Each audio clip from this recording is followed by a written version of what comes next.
বাংলাদেশের অনেক জায়গায় আমি যাই। আমাদের যেহেতু দলের কেন্দ্রীয় পর্যায়ে রাজনীতি করে ঢাকায় থাকতে হয়, কিন্তু যখন আপনাদের কাছে আসি এই সময়ের মতো প্রশান্তি আর কোথাও পাই না। আমরা সর্বশেষ এসেছিলাম নির্বাচনের আগে নির্বাচনী পদযাত্রায়। এবার নির্বাচনে বাংলাদেশের মানুষ 11 দলীয় জোটকে এবং গণভোটে হ্যাঁ ভোটকে সবাই মিলে ভোট দিয়েছে। যদিও সরকার গঠন করেছে বিএনপি, কিন্তু 40% ভোট 11 দলীয় জোট পেয়েছে এবং আপনাদের প্রতিষ্ঠায় গণভোটে 70% ভোট পেয়ে হ্যাঁ ভোট। কিন্তু আমরা নির্বাচনের পর, সরকার গঠনের পর কি দেখতে পাচ্ছি? আমরা দেখতে পাচ্ছি সংস্কার নিয়ে এক ধরনের চোর পুলিশ খেলা চলছে। সরকার একদিকে বিরোধী দলকে জুলাই সনদকে সম্মান করব বলে ডেপুটি স্পিকার দেওয়ার কথা বলে ললিপপ দেখাচ্ছে, অন্যদিকে তাদের দলীয় আইনজীবীদেরকে তারা হাইকোর্টে পাঠিয়ে জুলাই সনদ এবং গণভোট অধ্যাদেশকে অবৈধ হিসেবে রায় নিয়ে আসার চেষ্টা করছে। আমরা আপনাদের এই ধরনের চালাকি বুঝতে পারি।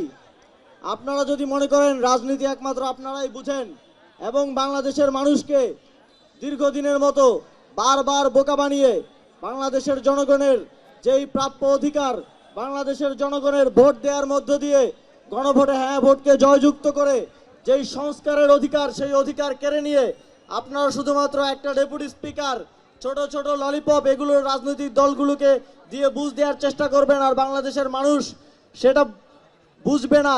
এই ভুলের মধ্যে থাকবেন না। আমরা বাংলাদেশের জনগণ যারা গণভোটে হ্যাঁ ভোটকে বিজয়ী করেছে, তারা জুলাই সনদ বাস্তবায়নের জন্য প্রয়োজনে রাজপথে নামতে প্রস্তুত আছে। আমাদের সহযোদ্ধারা যারা সংসদে গিয়েছেন, তারা সংসদে তাদের আওয়াজ তুলবেন।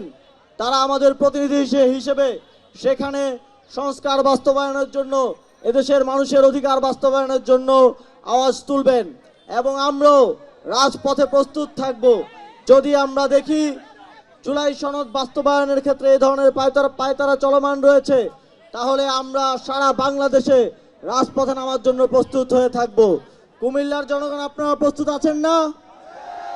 আমাদের ভাইরা জীবন দিয়ে কুমিল্লায় প্রায় 40 জনের মতো আমাদের ভাই শহীদ হয়ে যেই জুলাই গণঅভ্যুত্থান এনে দিয়েছে, যেই নতুন স্বাধীনতা এনে দিয়েছে, যেই জুলাই সনদ এনে দিয়েছে, সেই সনদ বাস্তবায়নের জন্য, রক্ষার জন্য আবার রাজপথে নামতে হলে আপনারা নামার জন্য প্রস্তুত আছেন না?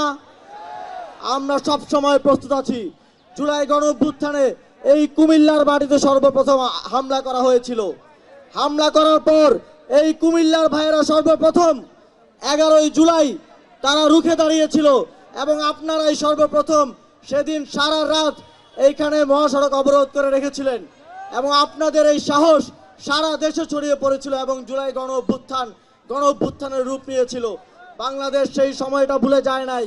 আবারও যদি সেই সময় আসে, আবারও যদি জুলাইকে হত্যা করার, জুলাই সনদকে হত্যা করার কোনো পায়তারা করা হয়, কুমিল্লায় আমাদেরকে পথ দেখাবে ইনশাআল্লাহ।